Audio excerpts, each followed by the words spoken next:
Chers frères et sœurs, je voudrais vous saluer dans le précieux nom de notre Seigneur Jésus-Christ. Aujourd'hui, dans notre confinement, nous avons réfléchi. On voudrait parler un peu de la famille, mais le Seigneur nous a ramenés aux fondamentaux, afin que, en tant que chrétiens, nous ne puissions pas perdre de vue tout ce qui est essentiel pour nous apprêter, afin que quand le Seigneur va venir, nous ne soyons pas disqualifiés, mais que nous soyons enlevés avec lui. C'est pour cela que nous allons commencer un thème important, un thème essentiel. Je pourrais dire même qu'un thème central, qui est le thème sur la seconde venue de Christ. Ce thème-là fait partie d'une multitude de doctrines appelées eschatologie. C'est la doctrine qui traite des choses de la fin des temps. C'est donc la doctrine qui parle de la mort, de la résurrection, de la seconde venue de Christ, du royaume millénaire, de la nouvelle terre et des nouveaux cieux. Le thème de la seconde venue de Christ, c'est un thème très important, dis-je.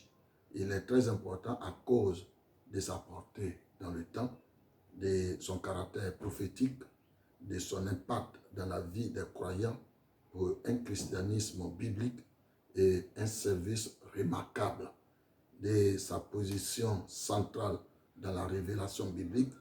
C'est aussi l'espérance de l'Église. C'est pourquoi il nous faut être très concentrés sur notre thème. Il nous faut être assidus à toutes les réunions, à être aussi attentifs et être spirituel en comptant sur la grâce du Saint-Esprit pour saisir ce que Dieu veut que nous saisissions. Car Israël n'a pas veillé et laissé filer une grande bénédiction en négligeant la visitation de son Messie, comme cela a été. Comment est-ce que cela a été possible donc? Israël a manqué la première venue de Jésus-Christ. Le peuple d'Israël ne devait pas être surpris de la première venue de Jésus-Christ, car Dieu les avait avertis. Tout cela est consigné dans la Bible, c'est-à-dire dans l'Ancien Testament. Voici les grandes lignes de ce que Israël a réellement manqué, a fait, je pourrais dire, exprès pour manquer cela. Ainsi donc, Dieu, dans la Bible, dans la Genèse, a promis une postérité à la femme.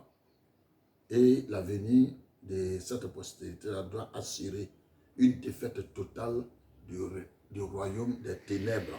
On peut le voir dans Genèse 3, le verset 15. Il dit, je mettrai inimitié entre toi et la femme, entre la postérité, ta postérité et sa postérité. Celle-ci t'écrasera la tête et tu lui blesseras le talon. Cette même promesse est donnée au patriarche puis à la tribu de Juda. Vous pouvez le lire dans Genèse 22, le verset 18. Il dit, toutes les nations de la terre seront bénies en ta postérité parce que tu as obéi à ma voix. Vous pouvez lire Genèse 49, le verset 10. Et puis, nous voyons que Moïse parle aussi du grand prophète qui doit venir, celui qui vient. Deutéronome 18, le verset 15. L'Éternel, ton Dieu, te suscitera du milieu de toi, d'entre tes frères, un prophète comme moi. Vous l'écouterez. Le livre des psaumes parle du roi qui vient. Le psaume 2, le verset 6 jusqu'au verset 7. Vous pouvez le lire. Et puis Ésaïe parle du prince de la paix. Dans Ésaïe 9, le verset 6 jusqu'au verset 7 aussi. Vous pouvez aussi le lire. Maintenant, nous voyons qu'il naîtra d'une vierge. C'est-à-dire que la venue du Messie se fera par une naissance virginale. C'est-à-dire que la vierge sera enceinte et elle va accoucher. On voit Ésaïe 7, le verset 14. C'est pourquoi le Seigneur lui-même vous donnera un signe. voici la Vierge deviendra enceinte. Elle enfantera un fils et elle lui donnera le nom d'Emmanuel. Il sortira de Bethléem. Quand on lit Michée 5, le verset 2, dans certaines versions, ou le verset 1, dans d'autres versions, il a dit, et toi, Bethléem, Ephrata, petite entre les milliers de Juda, de toi sortira pour moi celui qui dominera sur Israël, et dont l'origine remonte au temps ancien, au jour de l'éternité. Il est appelé le grand prêtre.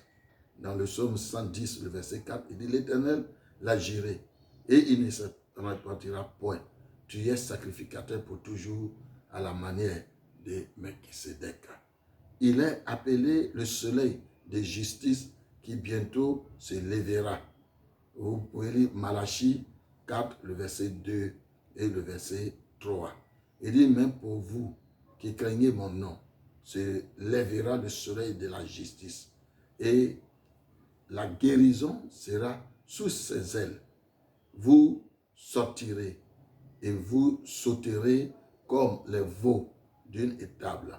Et vous foulerez les méchants, car ils seront comme de la cendre sous la plante de vos pieds, au jour que je prépare, dit l'Éternel des armées. Il y en a plusieurs autres passages dans l'Ancien Testament qui disent que le Messie naîtra, il viendra et il allait endiguer le péché. Mais hélas, quand nous remarquons, toutes ces prophéties sont confirmées dans le Nouveau Testament, dont chaque livre atteste la réalité de la venue de Christ. Moïse parle du grand prophète qui vient dans Jean 6, le verset 14. Ce sont les Juifs qui parlent. Ces gens ayant vu les miracles que Jésus avait fait, disaient, celui-ci est vraiment le prophète qui doit venir dans le monde. Il est le fils de la Vierge. Il sera un grand. Et nous lisons aussi dans Luc 1, le verset 31. Et voici, tu deviendras enceinte et tu enfanteras un fils et tu lui donneras le nom de Jésus. Il sera grand et sera appelé fils du Très-Haut. Et le Seigneur Dieu lui donnera le trône de David, son père. Il régnera sur la maison de Jacob éternellement. Et son règne n'aura point de fin. Marie dit à l'ange, comment cela se fera-t-il, puisque je ne connais point d'homme? Il est sacrificateur selon l'ordre de Melchisédek. Hébreux 5, le verset 10. Dieu l'ayant déclaré souverain sacrificateur selon l'ordre de Melchisédek. Il naîtra à Bethléem. Après que Jésus soit né, effectivement, il faut les mages de l'Orient qui avaient vu son étoile briller en Orient, suivi l'étoile et ils arrivaient à Jérusalem pour pouvoir voir où était né le roi des Juifs. Hérode a été fortement troublé et il a demandé où est-ce que l'étoile est arrivée et est-ce qu'il s'est enquéri exactement d'où ces gens-là devaient adorer le Seigneur. Ils sont partis, ils ont adoré, mais nuitamment ils ont été visités par un ange qui leur a dit de ne pas retourner vers Hérode parce que lui, il voulait la mort du petit garçon. Donc ils se sont cachés, ils sont partis en leur lieu. Et Hérode a fait venir les sacrificateurs pour leur demander où devait naître le roi d'Israël. Et là, c'est eux qui parlent. Il assembla tous les principaux sacrificateurs et les scribes du peuple. Et il s'informa auprès d'eux où devait naître le Christ. Il lui dit, à Bethléem, en Judée, car voici ce qui a été écrit par le prophète. Et toi, Bethléem, terre de Juda. Tu n'es certes pas le moindre entre les principales villes de Juda, car de toi sortira un chef qui pètera Israël, mon peuple. Vous pouvez le lire dans Matthieu 2, 4 jusqu'au verset 6. Il naîtra quand les temps seraient accomplis. Galates 4, 4. Il dit, mais lorsque les temps ont été accomplis, Dieu a envoyé son fils, né d'une femme, né sous la loi, afin qu'il rachètât ceux qui étaient sous la loi, afin que nous reçussions l'adoption. Il faut remarquer ici que Jésus n'est pas inférieur à Dieu le Père. Et Dieu le Fils non plus n'est pas inférieur à Dieu le Saint-Esprit, etc., etc. Ils sont égaux dans leur substance, dans leur nature. Mais en ce qui concerne leur fonction, il faut remarquer que chaque personne de la divinité a sa fonction propre, qui lui est propre. Dieu le Père planifie, Dieu le Fils exécute, et Dieu le Saint-Esprit applique le salut. Toute la Bible parle de lui. Luc 24, le verset 27, il dit, et commençant par Moïse et par tous les prophètes, il leur expliqua dans toutes les Écritures ce qui le concernait. Le Seigneur a reproché aux pharisiens leur incrédulité lui concernant. Les pharisiens et les docteurs de la loi n'étaient pas donc ignorants. Seulement, ils ne pouvaient pas supporter que le Seigneur doive les supplanter. Ils craignaient pour leur autorité. Jean 5, le verset 39. Vous sondez les Écritures parce que vous pensez avoir en elles la vie éternelle. Ce sont elles qui rendent témoignage de moi. Et vous ne voulez pas venir à moi pour avoir la vie. Pour avoir la vie éternelle, il n'y a pas autre chemin. Le seul chemin, c'est Jésus-Christ. On peut être docteur de la loi. On peut faire tous les miracles. Mais si on ne s'est jamais donné à Jésus comme son sauveur personnel, son Seigneur personnel, cela ne nous sert de rien. Et ça, c'est important de le savoir. Et même le souverain sacrificateur a dit que Jésus était en train de blasphémer parce qu'il se faisait l'égal de Dieu. Matthieu 26, à partir du verset 63. Et le souverain sacrificateur, prenant la parole, lui dit, je t'agis par le Dieu vivant, de nous dire si tu es le Christ, le Fils de Dieu. Jésus lui répondit, tu l'as dit. De plus, je vous le déclare, vous verrez désormais le Fils de l'homme assis à la droite de la puissance de Dieu et venant sur les nuées du ciel. Alors, le souverain sacrificateur déchira ses vêtements disant, il a blasphémé. Qu'avons-nous encore besoin de témoins? Voici, vous venez d'entendre son blasphème. Ils ont même demandé que le sang de Christ retombe sur eux. Matthieu 27, le verset 22. Pilate leur dit, que ferai-je donc de Jésus qu'on appelle Christ? Tous répondirent, qu'il soit crucifié. Le gouverneur dit, mais quel mal a-t-il fait? Et il criait encore plus fort, qu'il soit crucifié. Pilate, voyant qu'il ne gagnait rien, mais que le tumulte augmentait, prit de l'eau, se lava les mains en présence de la foule et dit, je suis innocent du sang de ce juste. Cela vous regarde. Et tout le peuple répondit, que son sang retombe sur nous et sur nos enfants. C'est une malédiction nationale que le peuple a souhaité pour lui-même. Et la sentence ne se fait pas attendre. Le Seigneur a même déploré le comportement de ces chefs-là. Dans Matthieu 23, il a dit ceci, Jérusalem, Jérusalem, qui tue les prophètes et qui lapide ceux qui te sont envoyés. Combien de fois ai-je voulu rassembler tes enfants comme une poule rassemble ses poussins sous ses ailes, et vous ne l'avez pas voulu. Voici, votre maison vous sera laissée déserte, car, je vous le dis, vous ne me verrez plus désormais jusqu'à ce que vous disiez, béni soit celui qui vient au nom du Seigneur.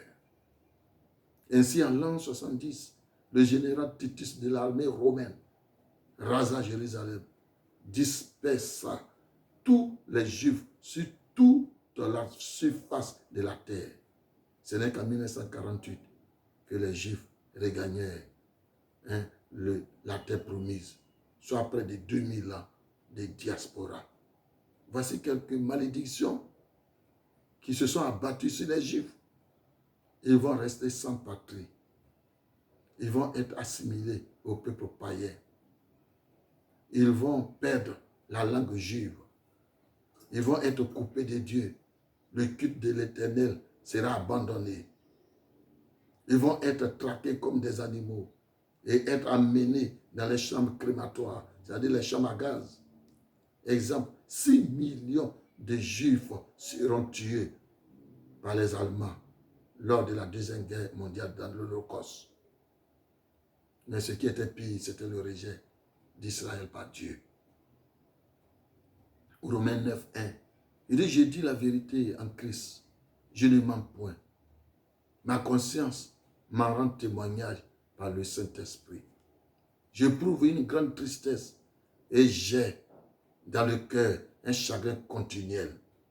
Car je voudrais moi-même être anathème et séparé de Christ pour mes frères, mes parents selon la chair, qui sont israélites, à qui appartient l'adoption et la gloire, et les alliances, et la loi, et le culte, et les promesses, et les patriarches, et de qui est issu selon la chair, le Christ qui est au-dessus de toutes choses. Dieu bénit éternellement. Amen. C'est un regret de l'apôtre Paul. Si Dieu a rejeté Israël, ce n'est pas nous. Si nous ignorons la seconde venue de Christ. Romains 11, le verset 19. Tu diras donc, les branches ont été retranchées afin que moi, je fusse hanté. Cela est vrai. Elles ont été retranchées pour cause d'incrédulité. Et toi, tu subsistes par la foi. Ne t'abandonne pas à l'orgueil, mais crains. Cela est vrai. Elles ont été retranchées, je leur ai dit, ce verset 20. Et ça, c'est important. Le verset 21, il dit, car si Dieu n'a pas épargné les branches naturelles, il ne t'épargnera pas non plus. Ainsi, il nous faut tous savoir sur la seconde venue de Christ. Et 2 Thessaloniciens 2, le verset 1, dit ceci. Pour ce qui concerne l'avènement de notre Seigneur Jésus-Christ et notre réunion avec lui, nous vous prions, frères, de ne pas vous laisser facilement ébranler dans votre bon sens et de ne pas vous laisser troubler, soit par quelques inspirations, soit par quelques paroles ou par quelques lettres qu'on dirait venir de nous, comme si le jour du Seigneur était déjà là.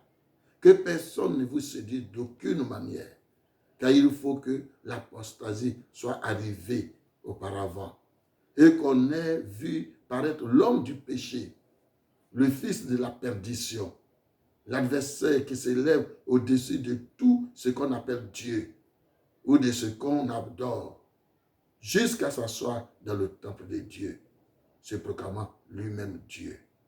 Alors, comment cela va se passer? Frère, la suite vient après. C'est ce que nous allons voir, la seconde venue de Christ. Que Dieu vous bénisse. Amen.